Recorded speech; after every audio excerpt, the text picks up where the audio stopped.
Hey, Windmill here. Today is for a Call of the Mountain spoiler season review with a new type of card, Landmarks. So this was released a day ago, Vaults of Helia. So from this, it is looking like we are probably going to be getting Tahm Kench soon. Now, Landmarks are the new card type that if you play onto the board for unique ongoing effects. This is reminding me of when I used to play Shadowverse, like a amulet card. And this particular card, Vaults of Helia, round start, kill your most expensive ally to summon an ally from your deck that costs one more. I think is really, really cool.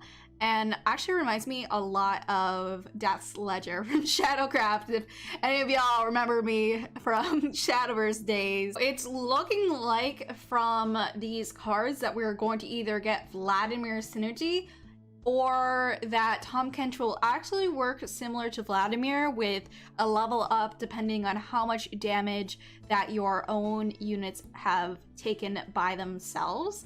So I find this really interesting. The big thing is taking damage in order to make up for their stats, though note that the keyword is play rather than summon. So you may be able to get these out from a summon later by cards such as a Landmark of Vaults of Helia. From this, we get some really great statted cards with the drawbacks of play deal 2 damage to me of a 2/4/1 cost. Crusty Codger, play deal 2 damage to me. This guy looks like he's from the Bronx. That's all I can say. It will take a little while to see like what Tahm Kench's level up ability is, just exactly how it synergizes, but I feel like this being a really good card for the archetype, and especially seeing Bilgewater be able to work more with its deep archetype without focusing so much on the aggressive Misfortune Gangplank is something I really like to see. Fortune Croaker 2 cost a 2/3, play deal 1 to me and an ally, and to draw 1.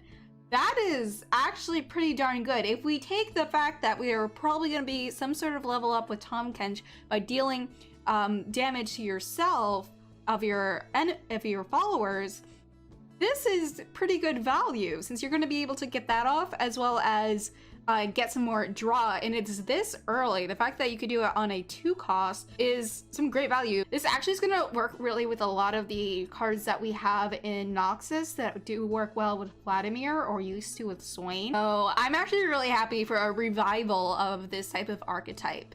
Next is also a 2 cost, so already some really good 2 costs already.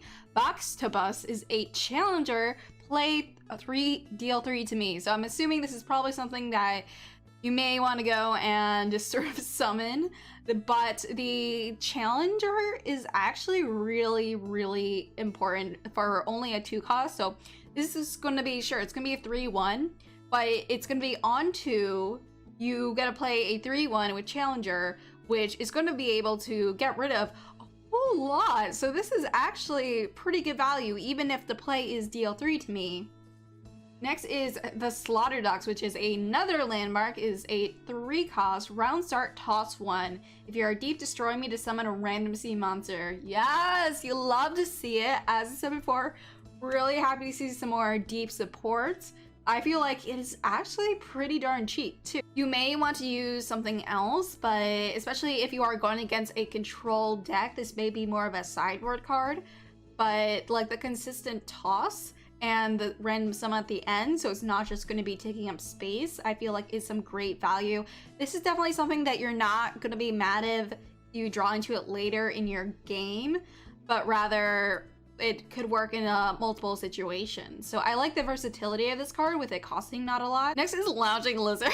I'm just gonna kick out this art. It's actually pretty sweet. So this is another elusive, which is round start, deal 2 to me. So instead of the play, it is a round start.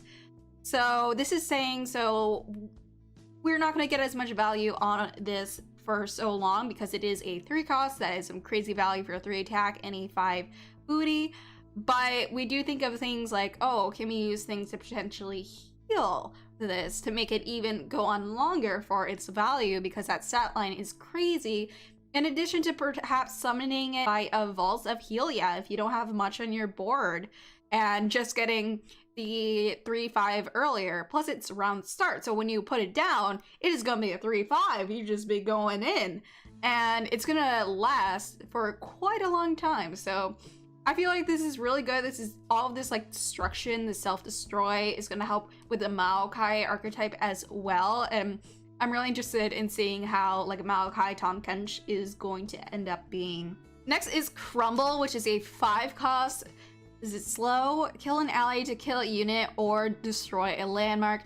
From the wording of this, I assume we are probably going to get landmarks and other things than just Bilgewater. This is in fact a Shadow Isles card, since we do know that they do need destruction and removal in that particular deck.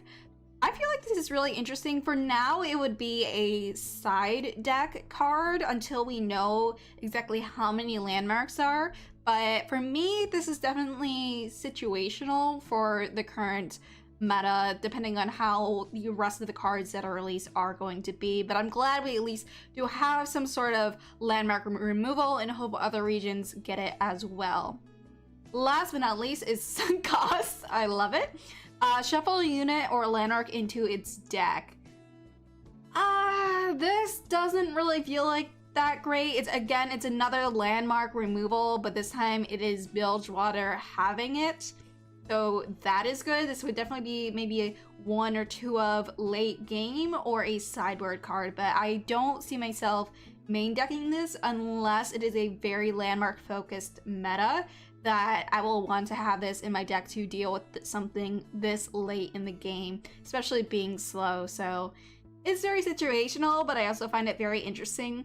Overall, I am pretty happy with these cards. I feel like the design is really cool, and I'm excited to see Bilgewater get more of an identity rather than just GP and MF buffs, and we see more of the deep and the tossing, which I honestly like a lot more than I do the more aggressive decks. So I'm really excited for Tahm Kench coming out.